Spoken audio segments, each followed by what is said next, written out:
Nos herbívoros, passado o período de incubação, podem surgir diferentes sinais de raiva, sendo a forma paralítica a mais comum. Porém, pode ocorrer a raiva furiosa também, quando o animal acometido ataca outros animais ou procura investir contra humanos. O sinal inicial é o isolamento do animal, porque esse se afasta do rebanho, apresentando certa apatia e perda de apetite. Pode apresentar também cabeça baixa e ser indiferente ao que se passa ao redor.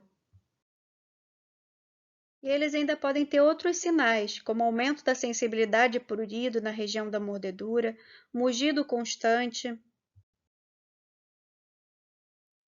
tenesmo, hiperexcitabilidade, aumento da libido, salivação abundante e viscosa e dificuldade para engolir, o que sugere que o animal esteja engasgado com alguma coisa. Com a evolução da doença, o animal apresenta ainda ranger de dentes, movimentos desordenados da cabeça, tremores musculares, incoordenação motora, andar cambaleante, opstótono, midríase com ausência de reflexo pupilar. E após entrar em decúbito, o animal não consegue mais se levantar. E passam a aparecer movimentos de pedalagens dos membros torácicos e pélvicos. Dificuldade respiratória, asfixia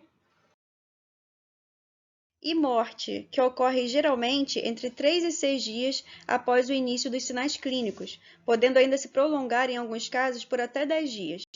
A morte, tanto em pequenos animais como em herbívoros e suínos, pessoal, ocorre por parada respiratória decorrente de alteração em centros nervosos vitais. Fotos de bovinos e equinos acometidos pela raiva, com paralisia, como eu já tinha mencionado. A gente sempre fica muito alerta, né, muito nervoso e preocupado quando acontecem casos humanos perto da gente. Mas, na verdade, a raiva animal, né, principalmente da área rural, não está controlada. Então, isso acontece diariamente, o tempo todo, em várias partes do mundo. E cabe a nós, como médicos veterinários, sempre nos preocuparmos com a prevenção, orientar as pessoas quanto aos perigos, incentivar a vacinação para que cenas como essa não voltem a acontecer, porque definitivamente os animais não merecem todo esse sofrimento e tantos mais que nós, infelizmente, impomos a eles. Nos humanos, os sinais e sintomas ocorrem quase sempre em 3 estágios. O primeiro estágio, ou prodrômico, dura aproximadamente 2 a 10 dias, caracterizado por início súbito, com quadro clínico não específico, demonstrando tristeza, dor de cabeça, nervosismo, ansiedade,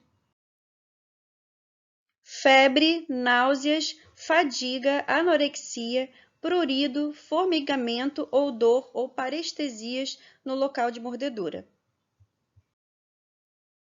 Nessas imagens vocês podem ver algumas pessoas acometidas pela raiva, demonstrando aí nervosismo, ansiedade.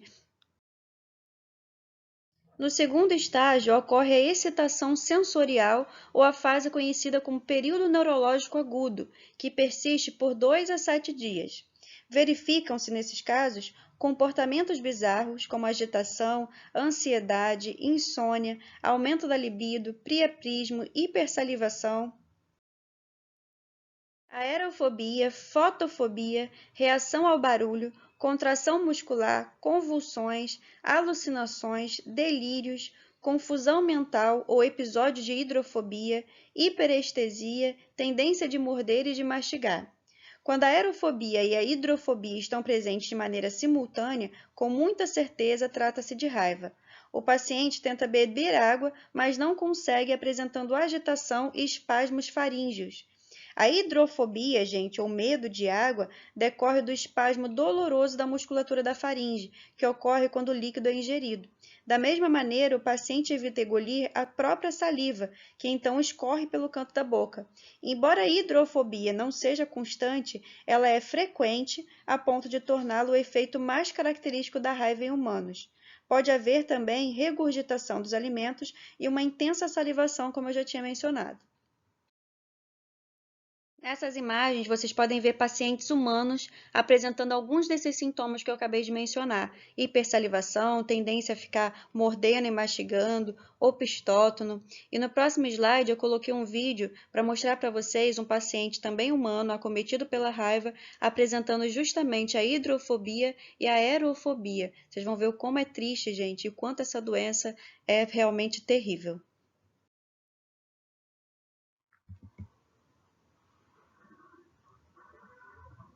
Reparem só, gente, a aerofobia, agora, logo no início do vídeo. Coitado desse rapaz.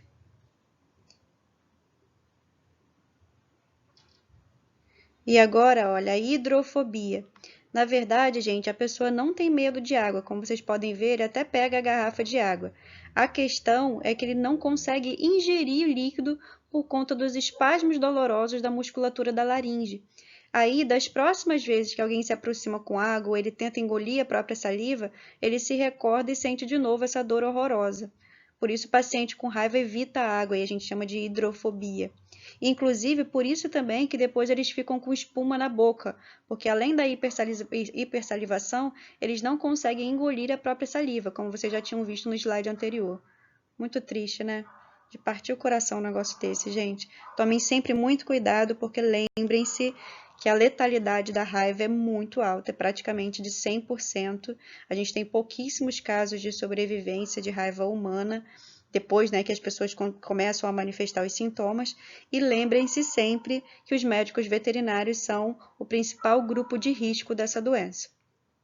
E por fim, o terceiro estágio é caracterizado pela exacerbação dos sinais ou sintomas da fase anterior, piora do estado de confusão mental, alucinações, gritos incompreensíveis, paradas cardíaca e respiratória e paralisia do pescoço ou da região do ponto de inoculação. Entrando em coma, o paciente pode falecer em poucos dias. É uma doença muito triste, gente, é realmente muito sofrida. Mais uma vez, foto de paciente humano com raiva, apresentando hidrofobia, e na segunda foto, no avançar da doença.